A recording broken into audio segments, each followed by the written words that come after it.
ఏ diet follow అయితే కనుక మనకి ఇన్ఫర్టిలిటీతో బాధపడుతున్న మేల్స్ ఆర్ ఫీమేల్ ఉమెన్కి ప్రెగ్నెన్సీ వచ్చేదానికి ఛాన్సెస్ ఎక్కువగా ఉంటాయి అంటే, పర్టికులర్గా కనుక మనము డైట్ వలన ఇన్ఫర్టిలిటీ సమస్య మ్యాక్సిమం రిజల్ట్స్ అనేవి ఉంటాయా, క్యూర్ అవుతుందా అంటే కాదు. డైట్ అనేది ఒక ఎడిటివ్ ఫ్యాక్టర్. మీకు ఏదైనా క్లినికల్ కండిషన్ ఉంది, ప్రాబ్లం ఉంది అంటే దాన్ని ఏ స్టెప్ తీసుకోవడం వలన ఓవర్కమ్ చేయగలుగుతాము అన్నది చూసుకోవాలి. బట్ డైట్ మనం ప్రాపర్గా ఫాలో అవ్వటం వలన ఓవర్ వెయిట్ ఉన్నవాళ్ళు లేదంటే అండర్ న్యూట్రిషన్ ఉన్నవాళ్ళు వీళ్ళందరిలోనూ ఒక proper environment, at the same time వాళ్ళకి ఏవేవైతే అవసరం అవుతాయో sperm health, at the same time egg హెల్త్కి అన్నది మనకి ఇప్పుడు తెలుస్తుంది అనమాట. ఫస్ట్ అండ్ ఫార్మోస్ట్ మనము అడ్వైస్ చేసే ఇంపార్టెంట్ డైట్ ఏది అని అంటే green leafy vegetables and fresh fruits. మనందరికీ తెలిసిందే గ్రీన్ లీఫీ వెజిటబుల్స్ కానీ ఫ్రెష్ ఫ్రూట్స్లో కానీ ఎక్కువగా ఫోలిక్ యాసిడ్ కంటెంట్స్ ఇలాంటివన్నీ ఉంటాయి. ఇది కాకుండా గ్రెయిన్స్, మిల్లెట్స్ ఇవన్నీ అన్నమాట. పప్పు పదార్థాలు ఎక్కువగా తీసుకోవటం వలన ప్రోటీన్ సోర్స్ కనుక ఎక్కువగా మనకి మన రిప్రొడక్టివ్ ఆర్గన్స్ మెయిన్గా వాటి యొక్క ఫంక్షన్ని మెరుగుపరుస్తుంది అనమాట.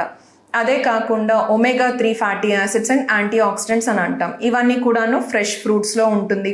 At the same time sea ఫుడ్లో ఉంటుంది ఒమేగా 3 ఫ్యాటీ యాసిడ్స్.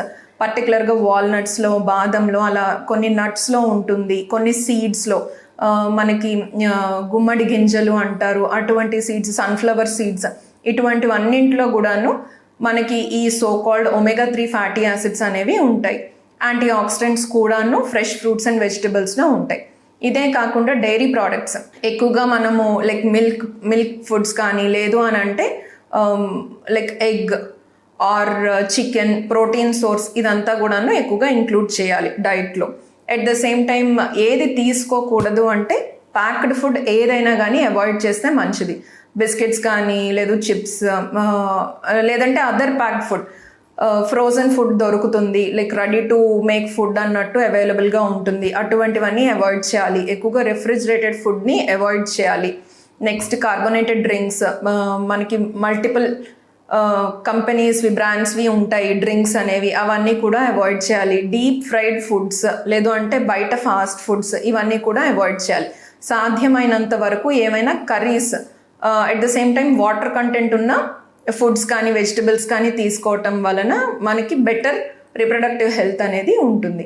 మీరు తీసుకున్న ట్రీట్మెంట్లో కూడాను ఎక్కువగా హైడ్రేషన్ అనేది మీరు మెయింటైన్ చేసినట్లయితే మల్టిపుల్ మెడికేషన్స్ అనేది ఉంటుంది. ఐవీఎఫ్ వెళ్ళేవారు లేదంటే ఐయుఐకి వెళ్ళేవారికి ఆ మెడికేషన్ అంతా కూడాను మీకు బాడీకి కనుక లైక్ హెల్దీగా లైక్ మీరు ప్రోగ్రెస్ అవ్వాలి అని అంటే వాటర్ ఇంటేక్ కూడాను చాలా బాగా ఉండాలన్నమాట.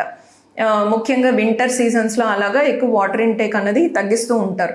అది కూడా చూసుకోవాలి. Daily 4 to 5 litres of water intake ఉండేలాగా ఉంటే మన రిజల్ట్స్ అనేవి బాగుంటాయి. Thank you.